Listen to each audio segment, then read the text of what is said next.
नमस्कार. जय भीम. हो, बरोबर ऐकलत, जय भीम. जय शिवराय म्हणणाऱ्यांनी जय भीम म्हणावं का, असा विकृत विचार आजकाल समाजामध्ये निर्माण होत आहे.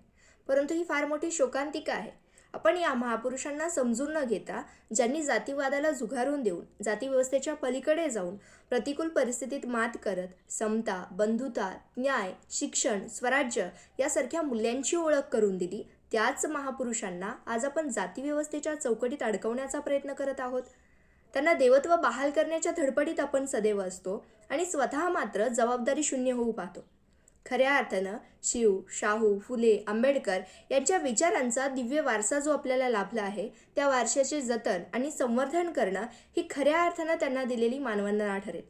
शिक्षण हे वाघिणीचं दूध आहे, हे जो प्राशन करेल तो गुरगुरल्याशिवाय राहणार नाही, असं म्हणत शिक्षणाचे महत्त्व सांगणारे, ज्यांना खऱ्या अर्थानं शिक्षणापासून वंचित ठेवलं गेलं होतं, परंतु आज त्यांना आपण द सिम्बॉल ऑफ नॉलेज म्हणून ओळखतो, ते भारतीय राज्यघटनेचे शिल्पकार भारतरत्न डॉक्टर बाबासाहेब आंबेडकर यांना जयंतीच्या निमित्ताने त्रिवार वंदन. धन्यवाद.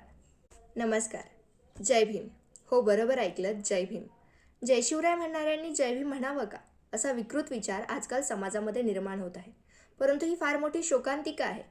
आपण या महापुरुषांना समजून न घेता, ज्यांनी जातीवादाला झुगारून देऊन जातीव्यवस्थेच्या पलीकडे जाऊन प्रतिकूल परिस्थितीत मात करत समता, बंधुता, न्याय, शिक्षण, स्वराज्य यासारख्या मूल्यांची ओळख करून दिली, त्याच महापुरुषांना आज आपण जातीव्यवस्थेच्या चौकटीत अडकवण्याचा प्रयत्न करत आहोत.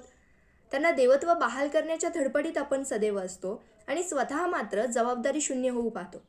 खऱ्या अर्थानं शिव, शाहू, फुले, आंबेडकर यांच्या विचारांचा दिव्य वारसा जो आपल्याला लाभला आहे, त्या वारशाचे जतन आणि संवर्धन करणं ही खऱ्या अर्थानं त्यांना दिलेली मानवंदना ठरेल.